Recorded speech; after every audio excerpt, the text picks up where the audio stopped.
गाल सफा बरहक है। मेरा मौला है दर हक है, पूरी आस करे से पक है। या गाल सफा बरहक है, ओ मेरा मौला है दर हक है। ओ मैं को जर्दी काई लोड़ नहीं, ओ मैं को जर्दी काई लोड़ नहीं। हुण रयद क्या कोई मोड़ नहीं, ओ हुण याद सजन दी गच है, पूरी आस करे से पक है। या गाल सफा बरहक है, मेरा मौला है दर हक है, पूरी आस करे से पक है। या गाल सफा बरहक है, ओ मेरा मौला है दर हक है। अज सलीम दा सोहना आसी, अज साल दा सोहना आसी, वल दुख वसन आओ खुशी आसी। ओ मेरा वतन वाला लक है, ओ मेरा वतन वाला लक है, पूरी आस करे से पक है। या गाल सफा बरहक है, मेरा मौला है दर हक है, पूरी आस करे से पक है।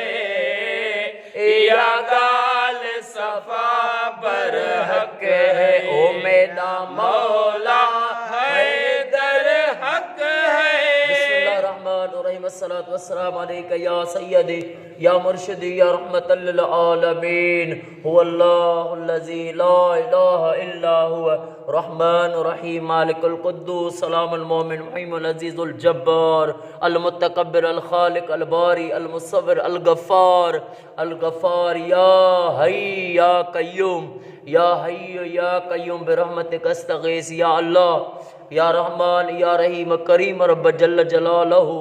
मौला असां सभिनी जेके बि हिते कुल शरीफ़ पढ़ियासीं, दुरूद किरोड़ी पढ़ियोसीं, जेका सलवात सगोरी पढ़ीसीं, इन जो सवाब सना ख़वानी जो सवाब बारगाह रिसालत में ताजदार मदीना सल्लल्लाहु अलैहि वालैहि वसल्लम जी पाक ज़ात बाबरकात खे हदियतन तोहफ़तन पेश कयोसीं। आका करीम सल्लल्लाहु अलैहि वालैहि वसल्लम जी पाक नूरी अतारो ॾाढो आदम ॾाढी हवा खां वठी इमाम ज़माना ताईं कुल मोमिनीन मोमिनात खे पेश कयोसीं। ख़ुसूसतन साईं शादी शहीद बादशाह सरदार खे पेश कयोसीं, लौंग फ़कीर साईं बादशाह खे पेश कयोसीं, कुकल आराणी बादशाह खे पेश कयोसीं, शतनशाह बुखारी खे पेश कयोसीं। मुंहिंजा मौला ऐं असां जेके हिन दुआ में शरीक आहियूं, असांजा जेके बि वॾड़ा हे फ़ानी दुनिया छॾे विया लॾे विया, उन्हनि जे रूहनि खे सलवात जो सवाब पेश कयोसीं। मौला महबूब जे सदके ऐं मौला अली मुश्किल कुशा जे सदके, इमाम हसन मीर हुसैन जे सदके अॼु असां सोने शादी शहीद बादशाह जे रोज़े में वेठा आहियूं। असांजो हिते अचणु हिन दर ते असांजी हाज़िरी क़बूल मंज़ूर फरमा। या अल्लाह तोखे हिननि प्यारनि जो वास्तो थी, मुंहिंजा करीम रब तोखे प्यारनि जो वास्तो थी, सभिनी वलियुनि जो वास्तो थी। मौला अॼु असांजी ही हाज़िरी बि क़बूल कर, असांजो बेड़ो तार। करीम रब मिठे मोहम्मद मुस्तफ़ा जे सदके अम्मा बतूल सैयदा तैयबा ताहिरा फ़ातिमत ज़हरा सलामुल्लाह अलैहि जे सदके, अम्मा बतूल जे बचड़नि जे सदके बाबा मोहम्मद सजन साईं खे सेहत वॾी हयाती अता फरमा। बाबा साईं जी रोज़ी जा दर खोल, अहिड़ा खोल जो क़यामत ताईं बंदि न थियनि। बाबा मोहम्मद साईं जा रोज़ी जा दर खोल, इनखे गैबी ज़ाहिरी गंज अता फरमा।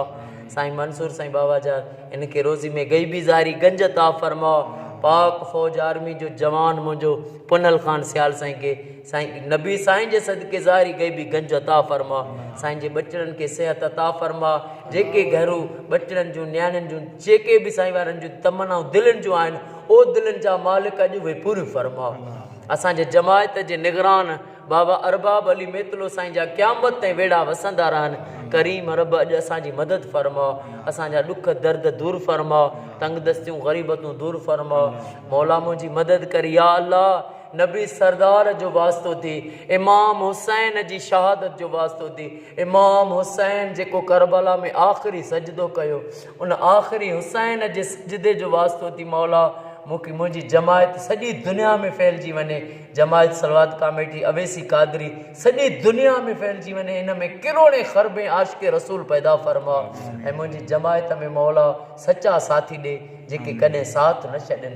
सचा साथी ॾे जेके कॾहिं साथ न छॾनि करबला जे वफ़ादार शहीदनि साथियुनि जो वास्तो थी अॼु मुंहिंजी दुआ क़बूल फरमा हर मुसलमान मोमिन खे इहा सआदत ॾे पंहिंजे घर में लख सलात पढ़ाए मौला इहा सआदत बख़्श हर मोमिन खे पंहिंजे घर में लख सलवात पढ़ाए करीम रब जो ख़ाली हथ न मोटा असांजो बेड़ो तार असांजा ॾुख दर्द दूर फरमा तंगदस्तियूं बीमारियूं दूर फरमा करीमा बेबख्शा ए बरहाल मां के हस्तम असीरे कमंदे हवा निदारे गैरस तू फरियाद रस तू ही आस यारा ख़ता बख़्श बस मुंहिंजा करीम रब मिठे मोहम्मद जे सदके असां ते जेके बि मुश्किलातूं आहिनि असां ते असांजे बचड़नि ते उहे क़यामत ते असां तो दूर फरमा असांजे मुल्क खे सॼी दुनिया खे सिंध धरती मुल्क पाकिस्तान खे सॼी दुनिया खे कोरोना वायरस जी वबा खां क़यामत ताईं निजात अता फरमा शाफिन काफिन या मुहम्मद सल्लल्लाहु अलैहि व आलिहि वसल्लम खैर ला इलाहा